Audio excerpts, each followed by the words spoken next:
Tonight, we're going to continue looking at the idea of leaving a church. And tonight, I want us to focus primarily on the issue of hypocrisy. If there's hypocrisy in the church, should I leave?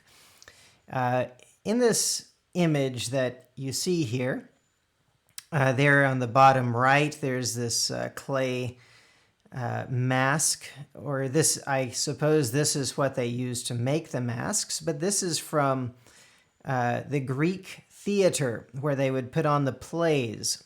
And the word hypocrite comes from a Greek word that talks about an actor. And so they were people who would pretend to be somebody else. Sometimes they would even have a half mask, or they would switch out masks to pretend to be different people during a play. And so when we talk about a hypocrite, we're talking about someone who pretends to be someone that they are not. So that's something Jesus condemns in the scriptures. He condemns hypocrisy. And so when we find hypocrisy in the church, should we perhaps leave the church? That's actually one of the main reasons why people give for leaving a church. I don't know about among true Christians, but at least among denominations, young people often leave, and they say hypocrisy in the church is the main reason that they leave. Well, to go back to just a review what we talked about last time very quickly, we looked at these letters to the churches in Revelation.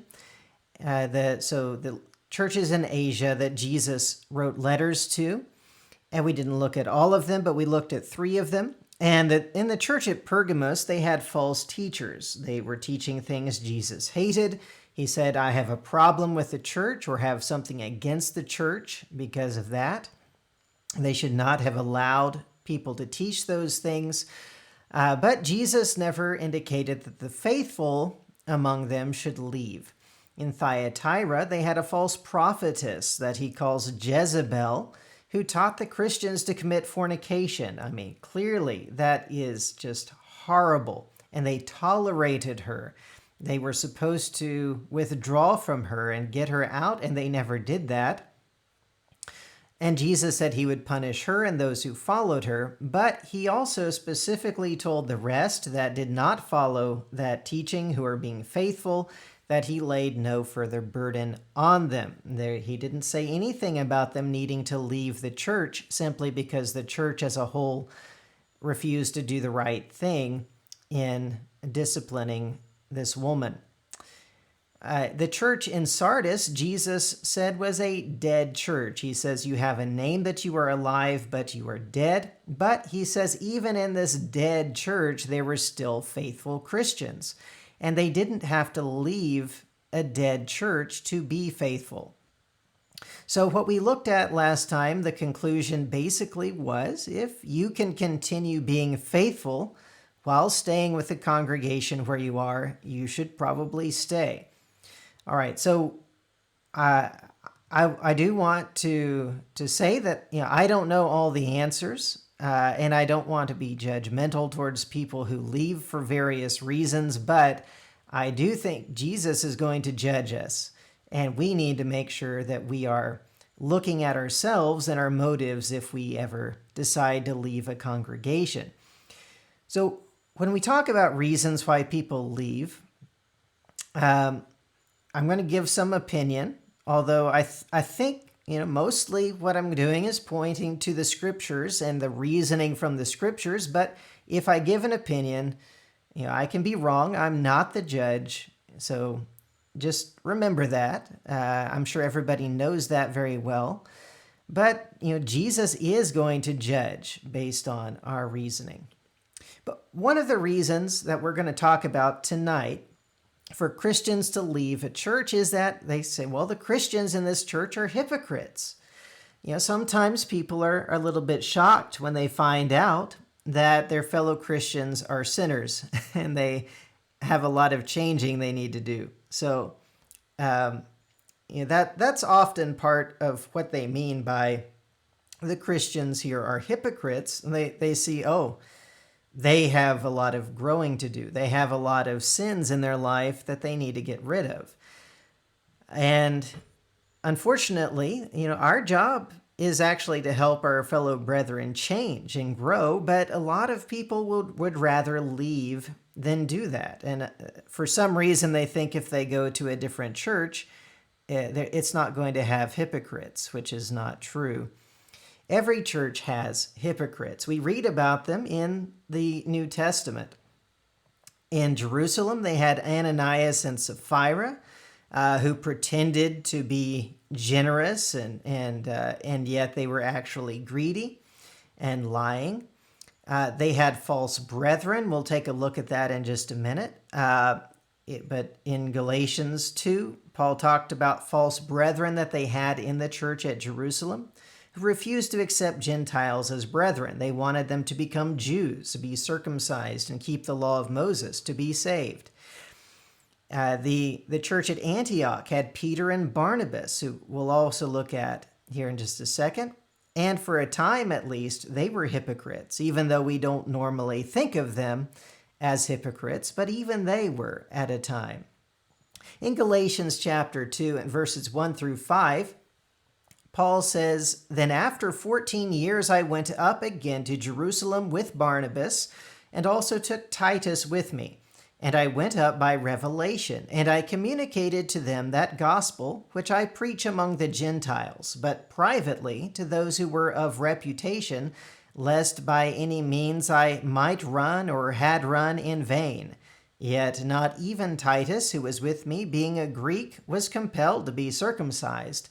And this occurred because of false brethren secretly brought in, who came in by stealth to spy out our liberty, which we have in Christ Jesus, that they might bring us into bondage, to whom we did not yield submission even for an hour, that the truth of the gospel might continue with you." So he says that there were these false brethren. I guess there were some there in Antioch as well, which is why they went down to Jerusalem in the first place. But in Jerusalem, they found that there were brethren there who were arguing that the Gentiles had to be circumcised to be saved. These were hypocritical, false brethren. And yet they were in churches where they were very faithful Christians, very faithful leadership. But now later in Galatians 2, in verses 11 through 13, Paul says, "Now when Peter had come to Antioch, I withstood him to his face because he was to be blamed. For before certain men came from James, he would eat with the Gentiles. But when they came, he withdrew and separated himself, fearing those who were of the circumcision. And the rest of the Jews also played the hypocrite with him, so that even Barnabas was carried away with their hypocrisy." Now, Paul didn't just leave because of the hypocrisy there. He didn't get upset and walk away and start a new congregation or something like that. He rebuked them and he helped them to repent. That's the proper way to deal with hypocrisy in the church. But we find that even great churches have hypocrites in them. Hypocrisy is something we have to grow out of. I think most of us, perhaps all of us, I would say all of us, but maybe I'm wrong, have been hypocrites at some point in our walk with Christ. And I don't think we should expect our brethren to have all overcome hypocrisy, especially if we had to overcome it ourselves, and maybe we still struggle with it ourselves. We have our own sins that we struggle with, even if hypocrisy isn't one of those at the moment. And we need to realize that it's just another sin. It is a sin. It's terrible, just like all sin is. But our sin isn't any better than the hypocrisy of our brethren. And so we need to be helping them overcome that as we want them to help us overcome our sin. But when we talk about hypocrisy, if you look at what people talk about when they say, they left a church because of hypocrisy, a lot of times really what they mean is that they didn't like their sin being condemned. Well, who are they to condemn me when they have their own sin? And so they say, well, if other sinners condemn me, then that's hypocrisy. But that's not true. Sin should be condemned. And hypocrisy comes in when those who are doing the condemning are not making an effort to correct the sin in their own lives. It's not just that we are all sinners, and therefore we can't tell somebody else that what they're doing is wrong. No, the problem is when we tell others what they're doing is wrong, but we don't care that we ourselves are also sinning. That's the problem. But unfortunately, a lot of people call hypocrisy in churches people condemning sin, and in particular, it seems a lot of the times it's because they condemn homosexuality. And of course, that's something that must be done because that's what God does. In Romans chapter 2, in verses 1 through 3, we find a picture of hypocrisy in condemning others. So it says here, therefore you are inexcusable, O man, whoever you are who judge. For in whatever you judge another, you condemn yourself. For you who judge practice the same things. But we know that the judgment of God is according to truth against those who practice such things. And do you think this, O man, you who judge those practicing such things and doing the same, that you will escape the judgment of God? He says, what you're saying when you judge the others is absolutely right. We know that the judgment of God is according to truth against those who practice such things. The problem is not that they condemned that, but that they were condemning themselves in the process because they were doing the same type of thing. That's what hypocrisy is. It's not about condemning the sin in others' lives. It's about not caring about the sin in your own life while you're doing that. All right, so hypocrisy can look like many things. Some of what it can look like are racism. And I think we could tie that in with what Peter and those others had when they stopped eating with the Gentiles. We could say that's a racist thing that they were doing. And that was hypocrisy. And it was a problem in the church in Rome. A lot of the letter to the Romans is written to help Jew and Gentile understand each other better, to think about themselves and each other properly so that they don't think that they are better than the others. And that's a problem that we have in any group where there's multiple cultural backgrounds, races, whatever you want to talk about there. But we have that type of problem of hypocrisy that comes up even in churches. Condemning denominations for some practices that they do while the Christians are doing the same things are another just example of hypocrisy.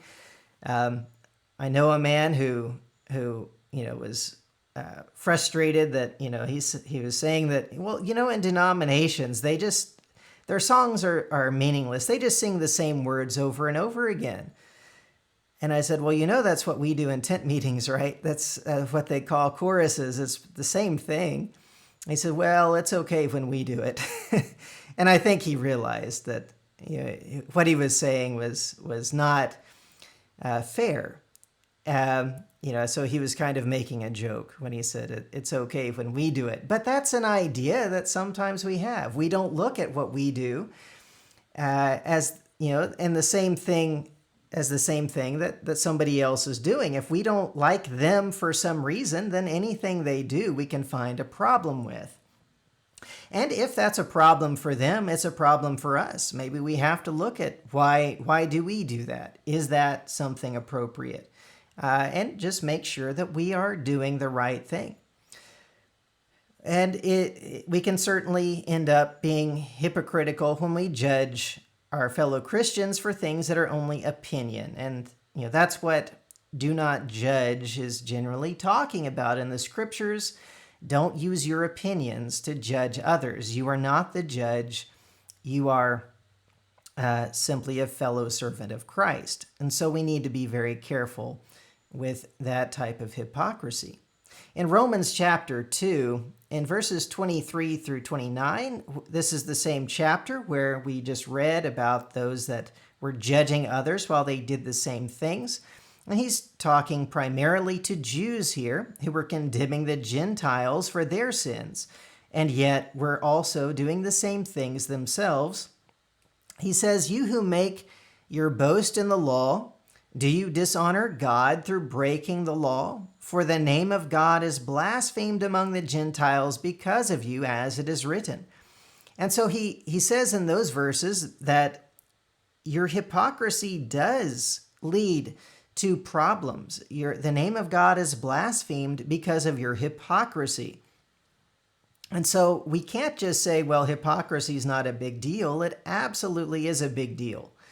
It leads to the name of God being blasphemed. And we need to really work on that in our lives and help our brethren work on that in theirs. If we go down to verse 28 and 29, he says, "For he is not a Jew who is one outwardly, nor is circumcision that which is outward in the flesh, but he is a Jew who is one inwardly. And circumcision is that of the heart, in the spirit, not in the letter, whose praise is not from men, but from God." And the point he's making there is that the Jewish Christians thought they were better than the Gentile Christians. And he's saying, no, that's not how it works. If someone is following Christ, their life is changed, then they're basically a Jew. They don't have to be physically a Jew. They are just as good as any Jew who is also doing those things. But the Jew that's not doing those things is just as bad as the Gentile who's not doing those things. And so he's helping them to get out of this hypocritical, racist way of thinking. In Romans chapter 11, in verse 17 through 21, it says, to the Gentiles, he says, "And if some of the branches are broken off," talking about the Jews being removed so they could be grafted in, "you being a wild olive tree were grafted in among them, and with them became a partaker of the root and fatness of the olive tree. Do not boast against the branches. But if you do boast, remember that you do not support the root, but the root supports you. You will say then, 'Branches were broken off that I might be grafted in.' Well said. Because of unbelief they were broken off, and you stand by faith. Do not be haughty, but fear. For if God did not spare the natural branches, he may not spare you either." So here he sees the potential for the Gentiles to think that they are better than the Jews. And he says that's absolutely not true. It's not about Jew or Gentile. It's about unbelief and faith. And it doesn't make any difference what your background is, what your physical descendancy is. It doesn't matter. What matters is faith. So racism is a natural but very wrong way of hypocrisy. People of all cultural backgrounds look down on those from other cultural backgrounds. So you find it everywhere in the world. There's racism everywhere. And we probably have had racist thoughts ourselves. We've probably thought poorly of someone because they have a different background than we do. But we have to grow beyond that, and we have to be patient with those who are racist or say things or do things that can easily be considered racist. They probably don't even know that's what they're doing. And we need to be patient and try to guide them away from that type of thing. Sometimes people are racist towards me because I'm white, and I understand. They have bad experiences with white people, and it doesn't make it right, but it's understandable. And so we need to be patient with them, and we need to try to help them overcome that hypocrisy. So we just need to work with one another and not be so easily offended. In Titus chapter 3 and verses 1 through 3, it says, "Remind them to be subject to rulers and authorities, to obey, to be ready for every good work, to speak evil of no one, to be peaceable, gentle, showing all humility to all men, for we ourselves were also once foolish, disobedient, deceived, serving various lusts and pleasures, living in malice and envy, hateful and hating one another." He says, you were like this before. We've all been like this. So have humility, be gentle and peaceable, and try to work with people because you used to be like that. So remember where you come from, where you used to be, and help others to grow out of those things as well. In 1 Peter chapter 2 and verses 1 through 3, it says, "Therefore, laying aside all malice, all deceit, hypocrisy, envy, and all evil speaking, as newborn babes desire the pure milk of the word, that you may grow thereby, if indeed you have tasted that the Lord is gracious." So he says you must grow out of this hypocrisy. He's talking to Christians. He understands there's Christians who are going to have hypocrisy, but we have to grow out of it. And if we love our brethren, we're going to be patient with them. 1 Corinthians 13 verse 4 says, "Love suffers long." We have to be patient with one another if we love them. In 1 Thessalonians 5 verse 14, he tells all the brethren there to help those that are struggling. And part of that is be patient with all. In 2 Timothy 2 verse 24, in particular, a servant of the Lord, which in general here means an evangelist or perhaps a teacher as well, but they must be patient. They must be patient. That has to be something. We can't just expect everybody to grow up overnight. In Ephesians 4 verses 1 through 3, especially with the Jew and Gentile here, he says you need to have lowliness and long-suffering there in verse 2, with long-suffering or patience, bearing with one another in love, endeavoring to keep the unity of the Spirit in the bond of peace. We have to have patience with each other. We have to deal with a lot of problems, but we can't just walk away. It's not right. In 2 Timothy chapter 4 and verses 1 through 2, again, he tells Timothy as the preacher to convince, rebuke, exhort with all long-suffering and teaching. So with all long-suffering, with patience, be patient. Don't just get frustrated and walk away. There's always been hypocrites in churches. In the New Testament, we read about that. Jesus never expected people to leave because of that. And instead of leaving, what he expects us to do is to be patient in love and try to help our brethren grow beyond this hypocrisy. So is hypocrisy in the church a good reason to leave? I believe the scriptures lead us to the conclusion it is not a good reason to leave. We need to be patient and help our brethren overcome those things. All right, I hope that's helpful. Thank you.